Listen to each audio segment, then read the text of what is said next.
Before cars, there were trains, and the trains needed a way to say that the track was clear ahead. And this was a time before radios existed, and a lot of these trains were travelling at night and they would need to see from a good distance away. So, red got picked for danger. And that's because it has the longest wavelength of visible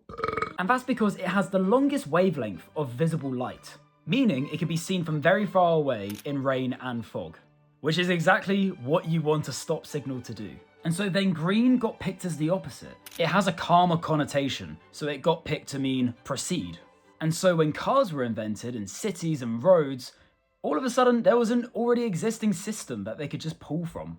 On the 10th of September 1868, J.P. Knight, who was a railway signalling engineer, built the very first one right outside the Houses of Parliament. Semaphore arms during the day, which are sticks that are either moved mechanically or by a human, and then red and green lamps at night, all worked by hand at night time by a single police constable.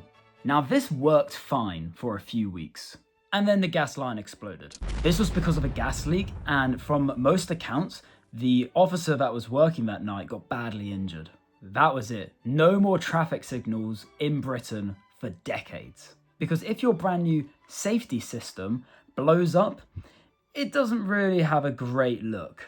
And it took until 1912 for anyone to try again. Enter America.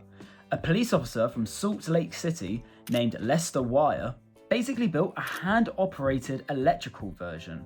No gas needed at all. Then in 1914, James Hogg, one of the two, installed 4 pairs of red and green lights on Euclid Avenue and on East 105th Street in Cleveland. And this was wired to a switch in a control booth, built so it was physically impossible for green to be shown in both directions at the same time. That's the bit everyone remembers, the first ever electric traffic signal. So, problem solved, right? Well, it actually had the same problem that the original London one had. Not the gas, but the 2 colours. Whenever drivers saw a green light, they would go straight away, and whenever drivers saw a red light, they would slam on the brakes.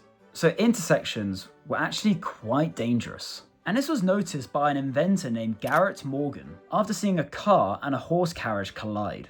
And the reason they collided was because neither of the drivers knew what each other was about to do. But his fix technically wasn't a new colour. It was a T-shaped signal with a 3rd position. It was an always stop sign which cleared the whole intersection, giving a chance for pedestrians to cross. And then traffic could proceed. He patented it on the 20th of November 1923.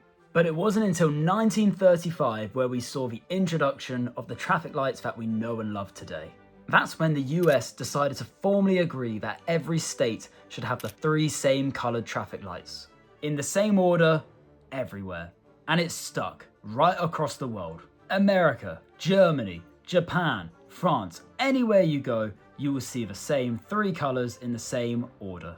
It was one of the few times that the world actually standardised something. So it turns out that the most useful colour wasn't red or green, but the one in the middle. The one that said, "Don't go just yet."